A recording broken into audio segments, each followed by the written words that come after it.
안녕하세요. 금요 사건 파일 디바제식합니다. 2003년 12월 19일 금요일 오후 4시 서울 동작대교 현충원 방면 남쪽으로 검은색 현대 트라제 XG 차량 한 대가 멈춰 서게 됩니다. 당시는 아직 환한 대낮이었기 때문에 다리를 오가는 사람들이 많이 있었죠. 그 중에 한 명, 소설가 서현우 씨도 있었습니다. 이 문제의 트라제 차량이 비상등을 켠 채 동작대교 중앙 지점에 멈춰 서고 있어요. 이게 아주 흔치 않은 광경이죠. 그런데 잠시 후 차에서 꽤 젊어 보이는 남성 한 명이 내립니다. 그리고 그의 손에는 정체 모를 커다란 게 들려 있었죠. 이후 남성은 그 들고 있던 걸 망설임 없이 다리 아래로 던져버립니다. 근데 이게 다가 아니에요. 또다시 차에 가더니 비슷한 크기의 물건을 꺼내서 또 한 번 다리 밑으로 던지는데요. 이 모든 걸 서 씨는 목격하고 있었습니다. 그리고 순간 눈을 의심했죠. 처음에는 그 던지는 물건이 뭔지 잘 감이 오지 않았어요. 하지만 두 번째 그 물건을 꺼냈을 때야 비로소 알아채는데 그건 다름 아닌 어린아이였던 겁니다. 어린아이요. 아니 그럼 지금까지 본 게 맞다면 이 남성이 두 명의 어린아이를 한강에 투기한 거예요. 너무 놀란 서 씨가 황급히 차에서 내렸죠. 하지만 이 남성은 그대로 차를 타고 도주했습니다. 서 씨가 이때 마침 차종과 차량 번호를 메모해 두었고요. 곧바로 신고가 접수되고 이 현장에 출동한 경찰은 서 씨 그 외에 또 다른 목격자들의 진술을 취합해서 상황이 어떻게 된 건지 파악하게 됩니다. 정말 믿기 힘든 상황이었어요. 또 다른 목격자였던 박 씨 역시 그 남성이 투기한 게 어린아이라고 확신하고 있었죠. 그의 진술은 더 충격적이었습니다. 저는 애가 소변을 보나 보다 생각했어요. 근데 차에서 애를 꺼내서 그냥 던지는 거예요. 근데 분명 아이가 살아있는 상태로 보였어요. 근데 던져지는 순간까지 애가 저항을 하거나 움직이질 않더라고요. 이 말을 들었을 때 이 아이들이 어쩌면 기절한 상태거나 약물로 인해 의식을 잃고 있었을 가능성이 높겠죠. 경찰은 서 씨가 적어둔 그 차량 정보를 토대로 빠르게 용의자를 추적했고 얼마 지나지 않아 차주가 누군지 밝혀집니다. 소유주는 24살의 남성 이진우. 경찰은 즉각 이 씨가 거주하고 있는 인천시 부평구로 향했고 집 앞에서 잠복을 하던 중 오후 6시 15분 귀가하던 이진우를 극적으로 체포하게 됩니다. 굉장히 빠르게 벌어졌죠. 이게 사건이 나고 나서 2시간 만의 일이었어요. 그런데 체포 직후 이진우의 행동이 특이합니다. 대뜸 지갑에서 무언가를 꺼내서 경찰한테 보여주는데 그게 장애인 신분증이에요. 저 지적장애인인데요? 이진우는 자기가 장애인임을 들이대면서 아무것도 모른다는 태도였죠. 어쨌든 그는 용산경찰서로 곧장 이송이 되었습니다. 정말 말도 안 되는 사건인데 우선 이진우가 체포가 됐긴 했지만 그가 어린아이를 한강에 던졌다라는 혐의가 입증이 돼야 합니다. 그러면 무엇보다도 그 대교 아래에서 아이들의 시신이 나와야겠죠. 물론 신고가 접수된 후부터 경찰과 구급대 그리고 잠수부까지 한강 수색을 시작했습니다.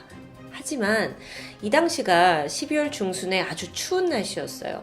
그리고 한강의 물결도 높았고 또 엎친 데 덮친 격으로 수색 장비까지 다 얼어붙을 정도의 한파가 온 겁니다.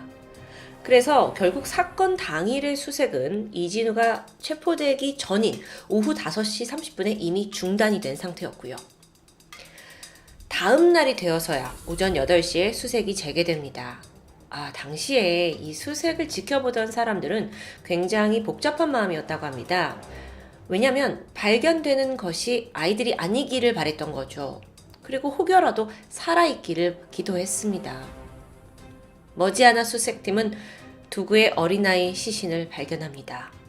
이 12월 매서운 날씨에 작은 시신 두구는 이미 꽁꽁 얼어있는 상태였어요.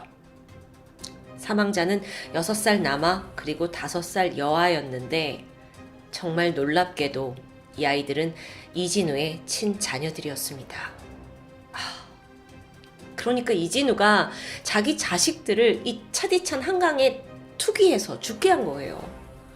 너무도 충격적인 사실에 대중은 경악했죠.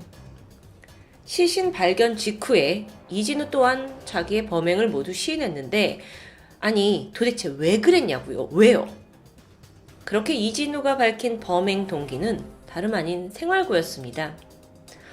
24살이었잖아요. 그러니까 뭔가 젊은 나이에 이 두 아이를 부양하는 게 현실적으로 버거웠던 걸까요? 아니요. 실상을 알고 보니 그 생활고는 누구도 아닌 바로 자신에게서 비롯된 것이었죠. 이진우가 고등학교 2학년이던 1997년 아내와 만나 동거를 시작했고 이듬해 아들을 출산합니다. 첫 아들이었죠. 그 뒤에 두 사람이 정식으로 결혼을 해서 딸 하나를 더 낳았고요. 이 네 사람은 아주 단란한 가정을 꾸리게 됩니다. 하지만 이진우는 가장의 책임감을 크게 느끼지 못하던 사람이었죠. 아이를 키운다는 건 아시겠지만 참 많은 돈이 드는 일입니다. 하지만 이진우는 일을 전혀 하지 않았고요. 대신 아버지한테 월 50만 원씩 용돈을 타면서 생활했어요. 이게 1997년쯤이니까 그 당시에 근로자의 평균 월급이 한 146만 원이었다고 합니다. 그러니까 월 50만 원이 결코 적지 않은 액수예요. 매달 아들한테 생활비를 지원해 주었던 이진우의 부모님은 꽤나 유복한 집안으로 알려져 있습니다. 실제로 이 아들은 부모님이 살던 43평짜리 아파트를 물려받기도 했고요. 아니 근데 그럼에도 불구하고 이진우는 가장으로서의 역할에 관심이 없는 듯 했어요. 그러던 그가 1998년부터 새롭게 빠진 게 있는데 바로 경마입니다. 과천과 부천에 있는 경마장을 제 집 드나들듯 계속 뻔질나게 드나들면서 수많은 돈을 탕진했죠. 그 수준이 어느 정도였냐면 자기 명의로 무려 신용카드 5개를 발급받아가지고 돌려막기 하면서 펑펑 쓰다가 카드빚이 3천만 원이 돼요. 신용불량자가 될 수밖에 없죠. 이 꼬라지를 보고 있던 부모님이 참다 못해서 아들에게 주던 용돈을 완전히 끊어버리게 되는데요. 그러자 이진우는 이번엔 아내의 카드를 훔쳐다가 경마 도박을 이어갑니다. 당연히 가정 내에서 아내와 불화가 점점 심해지겠죠. 그쯤 되니까 이진우는 그 수많은 빚을 갚을 능력도 없었고 그렇다고 경마를 끊을 의지도 없어요. 그래서 생각 끝에 나온 게 어차피 책임도 질 수 없는 가족들인데 죽여버리자. 이렇게 생각을 하고 이진우는 약 2주 동안 아주 치밀하게 범행을 계획합니다. 서울 이곳저곳을 답사했어요. 그리고 사건 며칠 전에는 직접 이 한강에 와서 수심을 확인하기도 했죠. 당시 인터넷에 남겨져 있는 그 검색 기록이 있는데 한강에 투신했을 때 살아남을 확률이에요. 범행을 마음먹은 당일 2003년 12월 19일입니다. 이진우가 아내에게 이렇게 말했죠. 당신이 사온 그 애들 크리스마스 선물이 너무 비싼 것 같아. 내가 다른 걸로 바꿔올게. 이걸 핑계로 차를 끌고 집을 나선 이지우는 즉각 아이들이 다니는 어린이집으로 향했습니다. 예상치 못하게 아빠가 갑자기 애들을 방문하니까 이 두 자녀는 남매는 너무 기뻐했다고 해요. 아무것도 모르고요. 그리고 아빠가 심지어 여기다가 놀이공원에 같이 가자고 하죠. 뛸 듯이 기뻐하면서 아빠를 따라 나서게 되는데요. 그렇게 출발을 합니다. 잠시 후 차를 멈춘 이진우는 아이들에게 물을 마시라며 생수를 건네게 되는데 남매는 당연히 아빠가 준 거니까 의심 없이 마셨고 잠시 후 의식을 잃고 잠에 듭니다. 안에는 수면제와 신경안정제가 들어있었어요. 이게 평소 이진우가 자기가 다니던 정신과에서 처방받은 약이었다고 합니다. 그렇게 의식을 잃은 아이들을 태우고 그는 동작대교로 향했습니다. 잠시 후 지정해둔 곳에 차를 세웠고 정신이 몽롱한 아이들을 한 명씩 차에서 꺼내 강으로 집어던졌던 거죠. 어떻게 이럴 수가 있죠? 너무 매정해요. 그런데 이후에 이진우가 급하게 현장을 떠나면서 한 통의 전화를 남깁니다. 그건 바로 자신의 어머니였죠. 엄마, 나 아이들 한강에다 버렸어요. 이제 아내도 죽이러 갑니다. 그렇게 추가 범행까지 예고했던 이진우였습니다. 불행 중 다행으로 사건 2시간 만에 그는 경찰에 체포가 되었죠. 아내의 죽음은 막을 수 있었던 겁니다. 그가 인터뷰에서 한 말을 보면 롯데월드 가자면서 데리고 나왔다가 다리를 넘기다가 못 넘기고 그리고 기억이 잘 안 납니다 라고 애매하게 말하고 있는데요. 앞서 체포되자마자 장애인 신분증 보여줬던 거 기억하시죠? 실제로 그는 1999년부터 부천에 있는 한 정신병원에서 치료를 받은 전력이 있어요. 지적장애 3급 판정을 받은 것도 사실이었죠. 그런데 이게 이진우를 무죄로 만들 수 있는 건 결코 아닐 텐데요. 이 씨는 살인 혐의로 기소가 되었고 며칠 후인 2003년 12월 22일 오전 11시 동작대교 북단에서 현장 검증이 진행됩니다. 당연히 이날 현장에 수많은 인파와 취재진들이 몰렸어요. 그걸 보고 있던 기자들은 이진우가 그 높은 동작대교 위에서 밑으로 아이를 던지는 재연을 할 때 이진우의 표정이 너무나 무덤덤해서 정말 보고 있는 사람도 섬뜩할 정도였다고 표현했습니다. 자식을 죽인 것에 대한 죄책감 따위는 느껴지지 않았죠. 현장 검증을 한 이후에 이진우의 인터뷰 영상이 있는데 이게 더 큰 논란이 됐습니다. 한다는 말이 뭐냐면 자기가 기독교인이라서 자살은 못했다는, 그리고 기독교인이라서 죄는 씻을 수 있다라는 이진우. 정말 너무 말도 안 되는 논리 때문에 말문이 막히는데요. 기자들이 물었죠. 죽인 아이들한테 미안하지 않습니까? 라는 질문에 그는 이렇게 말합니다. 애들 지금 천국에 있을 거예요. 여러분, 이 사건에 있어 더 충격적인 게 아직도 남아있어요. 바로 재판 결과인데요. 당시 검찰은 무기징역을 구형했습니다. 하지만 그에게 선고된 건 고작 징역 15년형이었죠. 일단 지적장애 3급이었다는 점, 그리고 또 정신과 치료 기록이 있었다는 점, 이게 심신미약의 증거로 받아들여진 겁니다. 당시 판결문을 보면 정신과 치료를 받고 또 범행 당시 극도의 흥분 상태에서 자제력을 잃었던 점을 감안해서 형을 감면했다라고 적혀 있어요. 이게 옳은 걸까요? 근데 당시 이진우는 이것조차 납득하지 못했어요. 그래서 심신미약이 아닌 심신상실을 주장하면서 항소를 신청하는데, 참고로 심신상실이라는 건 아예 그 사물을 변별할 수 있는 능력이 없고 의사결정을 전혀 하지 못하는 굉장히 위중한 상태를 의미합니다. 심실상실이다 라는 이 주장은 기각이 되었고 항소심에서도 1심과 2심과 마찬가지로 그는 징역 15년형이 최종 선고됩니다.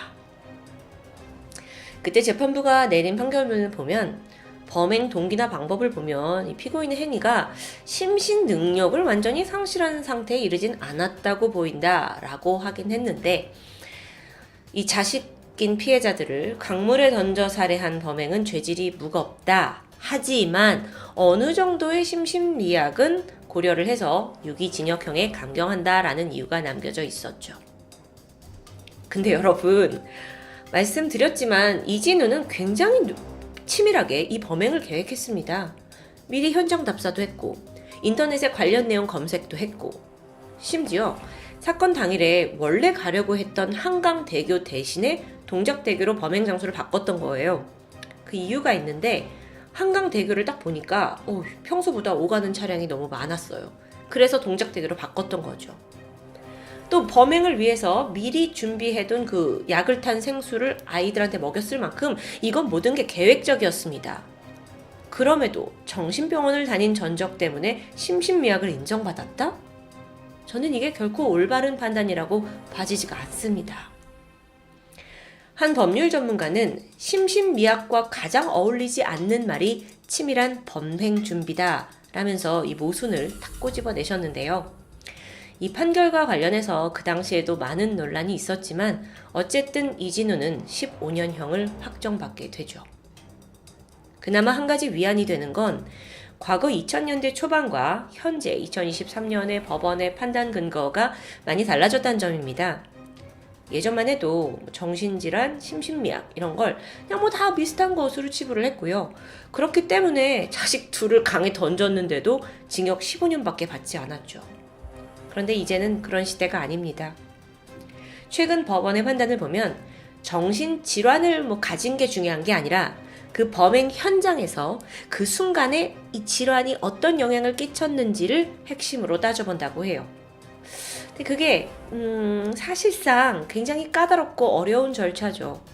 하지만 무엇보다도 정신질환이 있다고 해서 무조건 감경을 받는 시대는 끝이 났다는 게 확실합니다. 이진우가 징역 15년 선고받았던 게 2004년 8월이에요. 2023년 현재 그는 진작에 만기 출소를 한 상황일 겁니다. 항소심이 종료되고 나서 해당 사건에 대한 추가 보도는 없었어요.